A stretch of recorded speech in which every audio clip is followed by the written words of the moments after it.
fait? Lancée dès la production du second volet, l'histoire de la création et la sortie du film Robocop 3 est un scénario catastrophe à elle toute seule. On demanda d'abord un script à Frank Miller, puis on partit chercher un réalisateur inexpérimenté en long métrage, en la présence de Fred Decker, qui, en tant que grand fan du premier volet, essaya de mettre tout son cœur à l'ouvrage pour ne pas décevoir.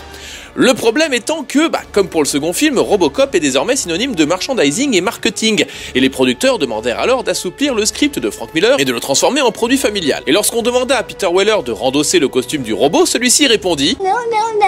Et un nouvel acteur fut trouvé en la présence de Robert Burke, qui joua ensuite l'agent Pierce Taylor dans l'excellente série Oz. Nancy Allen, elle, accepta, mais seulement si son personnage était tué dans le premier acte. Et pour couronner le tout, la boîte de production Orion fit faillite durant la production de La Famille Adams, et le film patienta sur une étagère 2 années durant avant de pouvoir sortir en salle. Ce qui fut drôle donc, c'est que lorsque Robocop 3 atteignit les grands écrans, cela faisait déjà 2 années qu'on pouvait jouer au jeu adapté du film, mais ce qui fut moins drôle, c'était la réaction des critiques et du public. Le film se prit un bâchage en règle, le public le détesta, et comme pour Batman et Robin en son temps, Robocop 3 le film scella le destin de l'homme robot sur grand écran. Mais pas à la télévision comme nous le verrons plus tard. Bref, je vous vois déjà aiguiser vos couteaux, vous attendant à ce que, moi aussi, après avoir descendu le second volet, mette en pièces ce long métrage et balance une critique acide et acerbe. Serait-ce le cas? C'est ce que nous allons voir. Imaginez. Et le film commence par une publicité retraçant le rêve du vieil homme de l'OCP, alias le retour de Delta City. Puis continue de nouveau par un journal nous montrant l'histoire de Détroit jusqu'à maintenant. Enfin maintenant dans le film. On y apprend donc qu'une firme japonaise nommée Kanemitsu a racheté l'OCP et que là ça passe sur une jeune fille regardant le journal et faisant ses devoirs sur un ordibule de voir... Oh attends! Déjà elle fait des fractions à son âge. Ok, c'est le futur, mais quand même. Passons sur le fait que son père est joué par le sosie officiel de Kurt Russell, mais pour une famille assez modeste habitant les vieux quartiers insalubres du Old Détroit, ils ont tout de même l'argent pour acheter un ordinateur dernier cri. Certes, de Bull, une firme française, qui a fait faillite en 93. Mais quand même! Nous n'avons d'ailleurs pas le temps de réfléchir à toutes ces nouvelles questions que... Et ouais, la bâtisse est démolie et notre famille est expulsée dans le calme d'une véritable guerre civile. Nico! Au secours, maman! Maman, papa! Nico!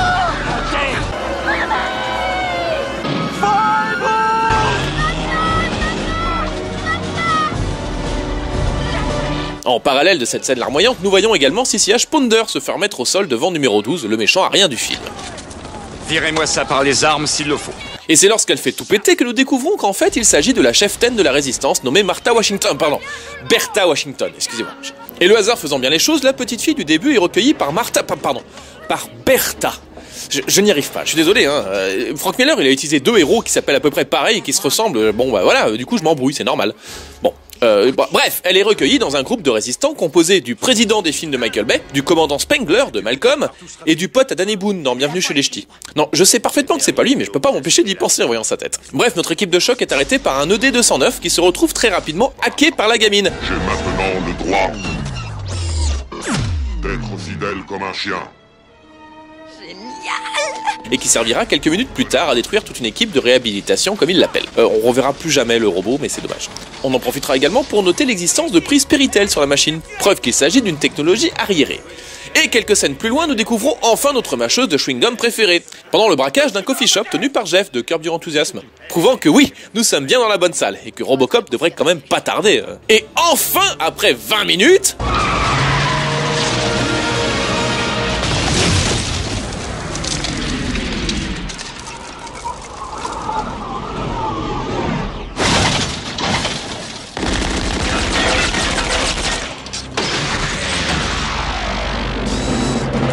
Police, messieurs. Veuillez circuler. Your entrance was good. His was better. Wow! Oh, on l'a attendu, mais putain, ça envoie, quoi. Déjà, il y a son thème.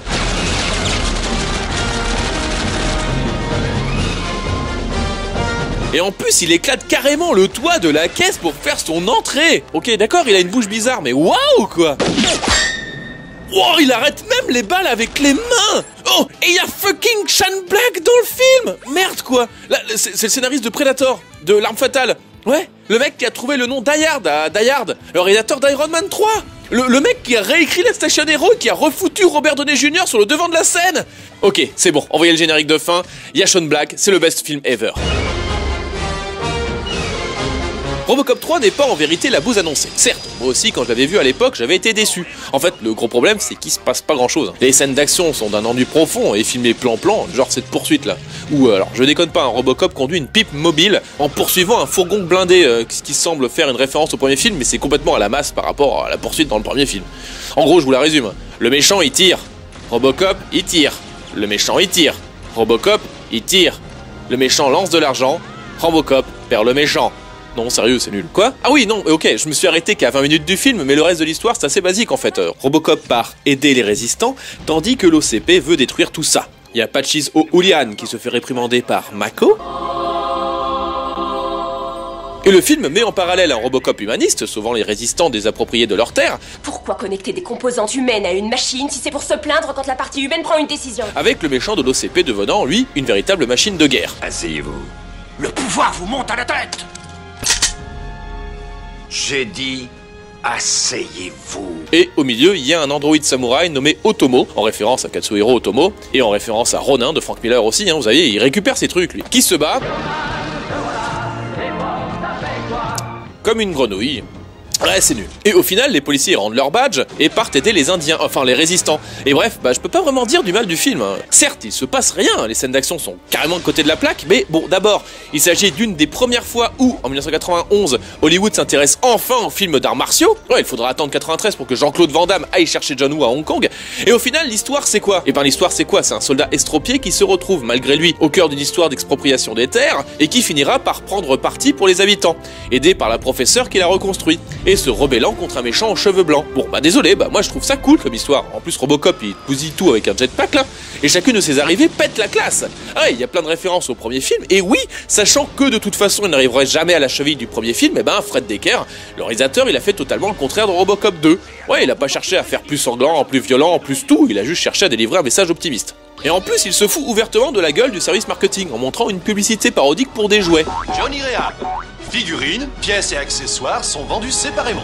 Ouais, moi je suis désolé quand je vois des passages comme ça. Les dirigeants de l'OCP déclarent que l'ancien élément de la police est responsable de la montée du terrorisme dans le quartier Cadillac du Vieux Détroit. Oh, je suis désolée, je ne peux pas lire ça. Ça me fait craquer, que voulez-vous? Voyons, c'est des conneries, mais t'avales ça? En plus, il y a des vannes drôles, genre ça.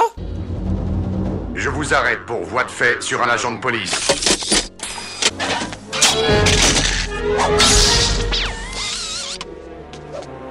Et destruction du matériel de la police. Le gag du punk là qui n'arrive pas à mettre un casque de police à l'arrière-plan. Ouais, ça fait très Police Academy, moi ça me fait rire.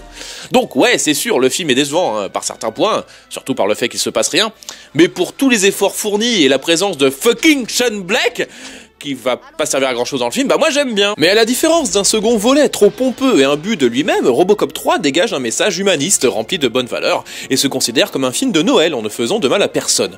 C'est également une adaptation non officielle du comics Martha Washington et bref, il fait partie de ses petits plaisirs coupables. Même si Nancy Allen ne sait pas mourir, et puis de toute façon on l'avait bien cherché, en prenant jamais les bonnes décisions aussi. Lewis, tu veux ton gilet pare-balles? Quoi? Non, je suis pas en service. Et même si nous ne saurons jamais au final ce qu'aurait donné le scénario de Frank Miller s'il avait été adapté. Je sais que le réalisateur il a au moins gardé cette scène.